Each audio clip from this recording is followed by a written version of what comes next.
That's how you can tell the vice president is a real black woman. Is Kamala Harris really the black woman she claims to be? It's a question that stirred intense debate, especially within the African American community. From her public identity to the controversies surrounding her past, Harris's story isn't as straightforward as it seems.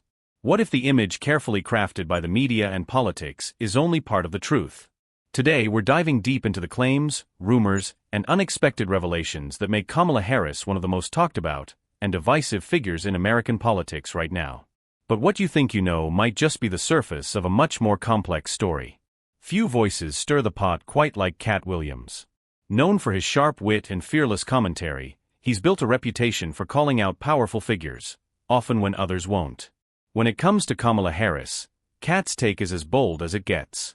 He questions her authenticity as a black woman, pointing out how she's rarely seen in spaces where many expect a black politician to be. Unlike others who embrace the spotlight with flashy appearances and loud support, Katt paints Harris as someone who keeps to herself, locked away in the White House rather than connecting with everyday black communities. His claims aren't just about identity, they touch on how Harris rose to power, hinting at alliances and decisions that many might not know. Whether you see him as a truth-teller or a provocateur, one thing's clear: Katt Williams isn't afraid to shine a light on the shadows others avoid.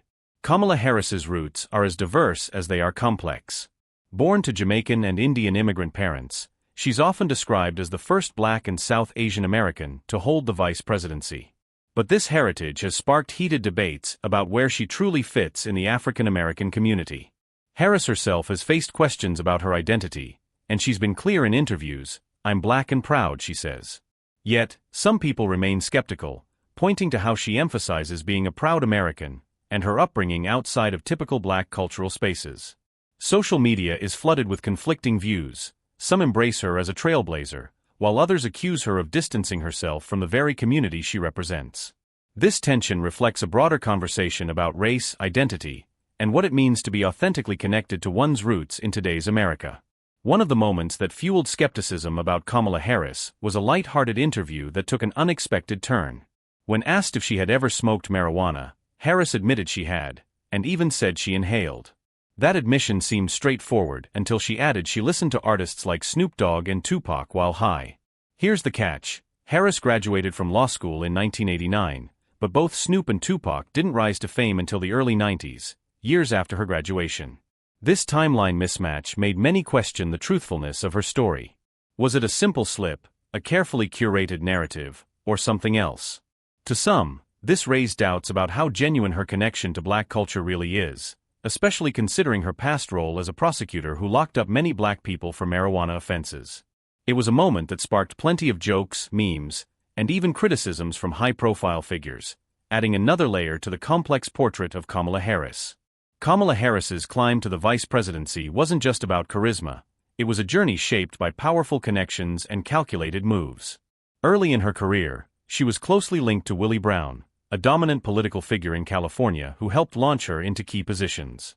Their relationship, both professional and personal, sparked controversy and whispers about how Harris navigated the political landscape. As District Attorney of San Francisco, Harris earned a tough reputation, especially for prosecuting marijuana-related offenses, a move that didn't sit well with many in the black community. Critics argue that locking up black men for minor drug charges clashes with the progressive image she now projects. Social media reactions reveal a community wrestling with these contradictions, admiration for her achievements mixed with distrust over past actions. This tension highlights the challenge Harris faces in winning over the very voters she needs most as she eyes the highest office in the land. Kamala Harris's story is anything but simple. She's a figure wrapped in layers of identity, controversy, and political strategy. To some, she's a groundbreaking trailblazer, breaking barriers and representing progress. To others, she's a symbol of contradictions, someone whose past and present raise questions about authenticity and loyalty. The debates over her background, her choices, and her rise to power reveal how complex and polarizing political figures can be. What's clear is that Harris's journey will continue to spark discussion and challenge assumptions, leaving many to wonder, beyond the headlines and speeches, who is Kamala Harris really? And perhaps more importantly, what does her story say about the politics and identity in America today?